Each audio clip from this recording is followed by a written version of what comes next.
Welcome to the Banker Lamp. Please enjoy the video. In this video, I will explain how to e-file Form 1099 NEC. We'll cover understanding the requirements, gathering all necessary information for your payees and payers, and then choosing an IRS-approved e-filing method or software.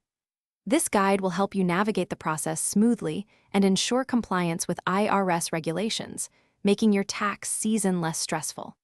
Let's get started with the first step. Before you begin e-filing, it's crucial to prepare your data thoroughly.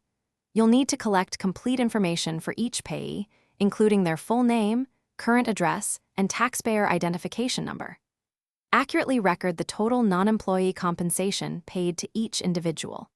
Double-checking this information for accuracy is vital to prevent errors and potential penalties from the IRS, ensuring a smooth submission process. Once your data is ready, the next step is selecting an appropriate e-filing method. You can use IRS-approved tax software, which offers a secure and guided process for electronic submission.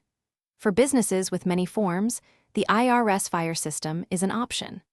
Alternatively, many third-party service providers offer user-friendly platforms. Evaluate your needs and choose a method that best suits your volume and comfort level. With your method chosen and data entered, it's time to submit.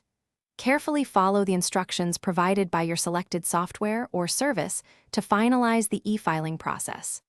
After submission, always ensure you receive and retain a confirmation of successful filing. This is your proof.